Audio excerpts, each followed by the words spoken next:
नमस्कार, देख रहे हैं न्यूज इंडिया। इस टाइम में मौजूद हैं वार्ड नंबर 24 में और मेरे साथ आम आदमी पार्टी के प्रत्याशी हैं। क्या उद्देश्य, क्या मुद्दा रहेगा?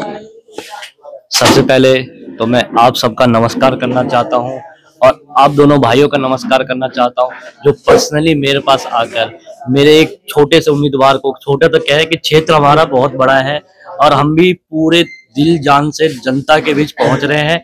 जनता का प्यार बहुत मिल रहा है। उद्देश्य और मुद्दा यही है कि जो नगर निगम का चुनाव होता है वो लोकल मुद्दे होते हैं, घर के मुद्दे होते हैं। यदि घर का मुद्दा क्लियर हो जाता तो हम जैसे युवा क्रांतिकारी को मैदान में आने की जरूरत नहीं पड़ती। मैं एक समस्या देख रहा हूँ, जैसे ऑब्जर्व किया हूँ, 1-2 घंटे से घूम रहा हूँ कि आवारा पशु बहुत ज्यादा है, कूड़ा कचरा बहुत ज्यादा है।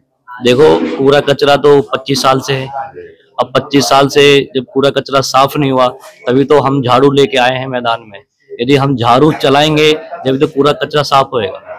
और ये बेसहारा पशु जो है घूमते टक्कर भी लग जाते हैं, एक्सीडेंट भी हो जाता है लोगों को। देखो, मैं आपको बताता हूँ, मैं आज नहीं बहुत पहले से समाज सेवी में रहा हूँ और मैंने कितने ऐसे आवारा पशुओं का जिनका एक्सीडेंट हुआ है वो उनको हॉस्पिटल में खुद ही छोड़ा हूँ। उनका दर्द इतना ऐसा लगता है कि मेरा दर्द है। जब तक मैं उनका दर्द नहीं समझूंगा तब तक मैं अपना दर्द कैसे समझ सकता हूँ। उनके लिए मैंने बहुत ऐसे काम करे हैं, जैसे उनको गौशाला में देना, उनकी ट्रीटमेंट करवाना, जहाँ भी यहाँ पे आसपास है। पर ये बहुत गलत बात है कि अपने ये सब पालतू हैं। ऐसा तो नहीं है कि वे रोड पे घूम रहे हैं, ये पालतू है। ये दूध निकाल के अपने मतलब के लिए यूज करते हैं, उसके बाद फिर छोड़ देते हैं। तो ये सब नहीं होना चाहिए। इस पर मैं पूरा काम करूंगा कि जितने भी पशु हैं उनको जिनका है कम से कम वो अपने बांध के अपने पास रखें। यहाँ पे एक और समस्या है, जैसे कि बोला गया था कि स्मार्ट सिटी के नाम पर सीसीटीवी कैमरे लगेंगे सभी वार्डों में। क्या वार्डों में सीसीटीवी कैमरे लगे, महिलाएं सुरक्षित हुई? सर, मैं तो आपसे कहूंगा कि आप एक बार मेरे साथ गलियों में घूम लें, गलियों की हालत देख लें। सीसीटीवी कैमरा क्या है तो गली में पानी की निकासी तक नहीं है। सीसी कैमरा तो दूर की बात है, पहले जमीनी स्तर पर काम होगा जब तो आसमान में ऊपर को देखेंगे। और आज से मैं कुछ दिन पहले आपको एक बात बताना चाहता हूँ, बहुत अच्छी। 26 तारीख को मेरा दोस्त लापता हो गया, ठीक है। उसके पीछे हमने बहुत लगा। यदि सीसीटीवी कैमरा होता तो हम उसको आसानी से ढूंढ लेते। ज्यादा दूर की बात नहीं है, यही थोड़ी दूर तो 500-200 मीटर की बात है। जब वहां से लापता हो गया, यदि कैमरा लगा होता, वो स्मार्ट सिटी स्मार्ट हुआ होता तो समझ लो कि हमारा दोस्त आज लापता नहीं होता। एक और चीज है, यहाँ पर जिस तरीके से वार्डों के विकास के लिए पैसा फंड आ रहा था, लगभग 200 करोड़ का भ्रष्टाचार भारतीय जनता पार्टी की तरफ से बार-बार नाम आता है कि कहाँ के 200 करोड़ स्मार्ट सिटी के नाम पर। तो यहाँ पे आपके वार्डों में महिलाओं के लिए कम्युनिटी सेंटर, जहाँ शादी वगैरह हो सके, बनाया गया, पार्क वगैरह बनाया गया जहाँ पे टहल सके, ओपन जिम का व्यवस्था किया गया?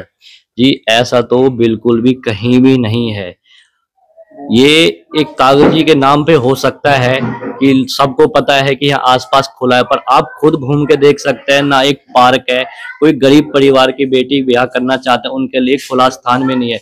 जो खुला स्थान है वहां पे गंदगी है या गोबर का मुद्दा है या कुछ भी कचरा भरा हुआ है। अब ये सोचो कि इतना गंदा हालत है, क्यों हम अब तक पिछड़े रहे हैं? यार, हम भी तो कॉलोनी वासी हैं, 25 साल 30 साल हो गए हमें रहते हुए, और कॉलोनी का सेक्टरों में विकास हो रहा है। क्यों? वहां भी तो वही आदमी जो हम यहाँ भी रहते हैं, वहां का भी वही सरकार है जो हमारी सरकार, अलग तो है नहीं। तो ये सोचने वाली बात है कि हमें को क्यों अनाथ समझ आ रहा है। बिल्कुल ही हम तो अनाथ तो है नहीं, हमारा तो माँ बाप कोई ना है भाई। इसलिए आप ही सोचो। आप जनता को सोचने का टाइम है कि युवा चेहरा आगे मैदान में जब तक नहीं लाओगे तब तक विकास ऐसे ही कागजों पे रहेगा। दूसरा, यहाँ पे शिक्षा और स्वास्थ्य के लिए सरकार की तरफ से जो काम बोला जाता है कि हम लगातार कर रहे हैं, हॉस्पिटल 7 साल से बन रहा है, इसके अलावा शिक्षा के लिए स्कूल वगैरह क्या व्यवस्था है? देखो जी, शिक्षा की बड़ी बात मैं आपको बताता हूँ। पल्ला में एक सरकारी स्कूल है, 5वीं तक है। अब उसका हालत देख लेना, बिल्कुल खराब है। हमारे आसपास कोई भी ऐसा सरकारी अस्पताल नहीं है जहां हम किसी को इमरजेंसी के लिए एडमिट कर सकें। हमें कोई भी एक्सीडेंट भी होता है तो हमें यहाँ से 20 किलोमीटर बीके भागना पड़ता है। क्यों? क्यों हम यहाँ आसपास के रहने वाले नहीं है? जबकि अस्पताल होते हुए भी हम बिल्कुल ना के बराबर है। जो अस्पताल है, पल्ला में अस्पताल है, वहां पे कोई सुविधा नहीं है, बेड की सुविधा नहीं है। क्यों? क्योंकि आसपास इतने बड़ा क्षेत्र होते हुए भी नहर पार एक भी ना तो हॉस्पिटल बढ़िया है ना प्राइवेट स्कूल तो छोड़ो, हमेशा प्राइवेट स्कूल पर वर्क काम किया गया। सरकारी स्कूल तो बिल्कुल भी नाम के लिए, कागजों में है कि सरकारी स्कूल है। तो अगर मौका मिलता है तो प्रायोरिटी में क्या क्या काम रहेंगे? देखिए जी, मौका मिलता है तो जनता के बीच रह के जो नगर निगम के अंदर कार्य आता है, मैं बड़े बड़े वादे तो नहीं करूंगा कि मैं ये काम करवा दूंगा वो काम करवा दूंगा। जो नगर निगम के अंदर जो भी कार्य आता है वो कार्य करने में बिल्कुल समर्थ हूँ। तो साफ साफ कहना है जनता को सिर्फ एक बार जरूरत है आम आदमी पार्टी के चुनाव चिन्ह झाड़ू का निशान दबाने का, बस उसके बाद ऑटोमेटिक जिस तरीके से दिल्ली और पंजाब में विकास हुआ और विकास होने लग जाएगा। तो 2 तारीख को इलेक्शन है, जनता से क्या अपील हाथ जोड़ के?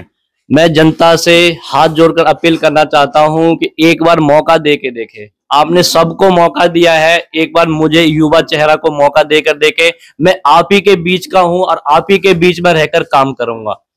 2 तारीख को 3 नंबर का बटन।